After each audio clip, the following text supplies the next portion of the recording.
The saga of drug cartel personalities in Mexico appears never-ending. When one falls, countless others emerge.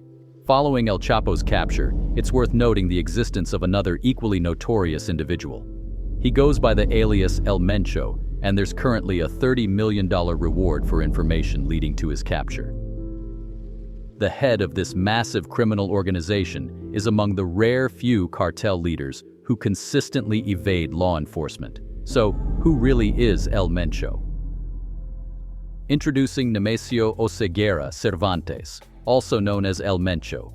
He was born on July 17, 1966, into a modest family in Aguililla, a small city.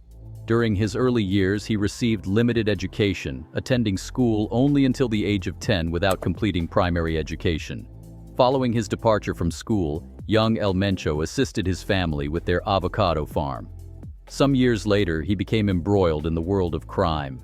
His initial involvement consisted of safeguarding marijuana fields, eventually transitioning into a role as a drug courier in San Francisco. His criminal activities led to multiple arrests, resulting in several months of incarceration.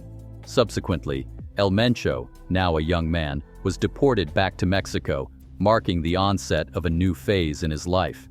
Interestingly, upon his return to Mexico, this Michoacan native buried his past and adopted an entirely new profession, becoming a police officer.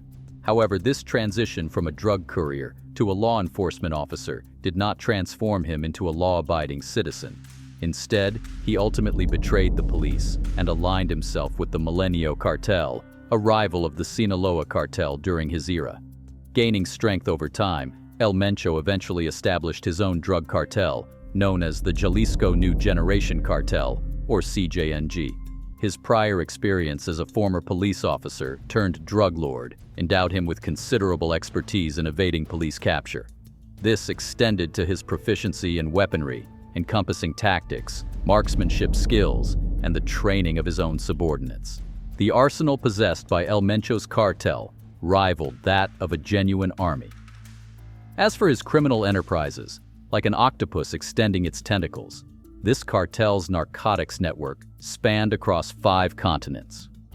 Furthermore, this ruthless organization was accountable for a significant influx of drugs into the United States. In 2020 alone, there were 93,000 overdose-related deaths attributed to opioids. Additionally, El Mencho maintained his private army and commanded thousands of henchmen, rendering his cartel one of the most formidable criminal entities in existence. What distinguishes El Mencho from previous drug cartel leaders is his distinctive leadership style.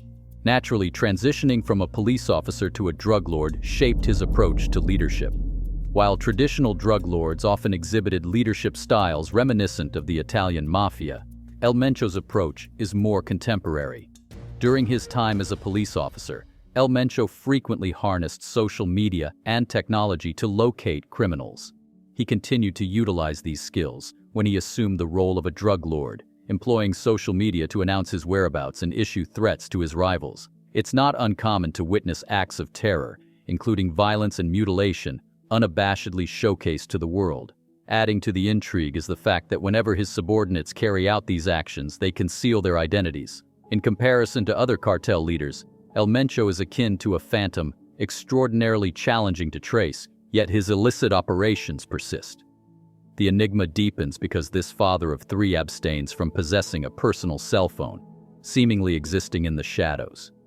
It comes as no surprise that the Drug Enforcement Administration of Mexico has placed El Mencho at the very top of their most wanted list. Over time, law enforcement and the military have undertaken numerous efforts to capture him, yet each operation has met with failure. As an illustration, consider the events of 2015 when elite units from the Mexican Army and federal police launched an operation aimed at apprehending El Mencho. Intelligence suggested that the leader of this exceedingly ruthless organization was hiding on a farm. Military and police units were deployed to the location via 2 military helicopters. However, instead of success, they found themselves confronting El Mencho's cartel forces, who were well prepared with an armored truck. Tragically, this encounter led to the downing of 1 military helicopter, resulting in the loss of at least 8 soldiers and one police officer in the confrontation. Adding to the grim scenario, El Mencho ordered his forces to incite chaos by setting vehicles, buses, gas stations, and even banks on fire with the aim of disrupting traffic flow throughout the state of Jalisco. This serves as just one example of his tactics. Recently, El Mencho's strategies have become even more sophisticated, especially when dealing with rival factions. To provide insight into these tactics, envision El Mencho's forces crafting explosive devices that are then mounted on drones and flown into enemy territory. This escalation underscores the terrifying nature of the conflict between these drug lords. El Mencho's steadfast principle is to choose death over capture, a creed shared by his cartel followers. This steadfast commitment may help explain why the Mexican government faces such a daunting challenge in capturing him, akin to searching for a needle in a haystack. However, in mid-November 2021, a significant development occurred when El Mencho's wife, Rosalinda Gonzalez, was apprehended. In a cartel boasting over 5,000 members, El Mencho's wife is believed to have been responsible for managing the finances. The government is deeply concerned about the menacing drug gang under the leadership of El Mencho. They fear that the capture of his wife might provoke unexpected retaliation from the 55-year-old kingpin. As of 2023, El Mencho continues to hold the unenviable position of being the most sought-after drug lord in Mexico. His whereabouts remain shrouded in mystery. The question that looms is whether El Mencho will ultimately meet the same fate as El Chapo, ending up behind bars.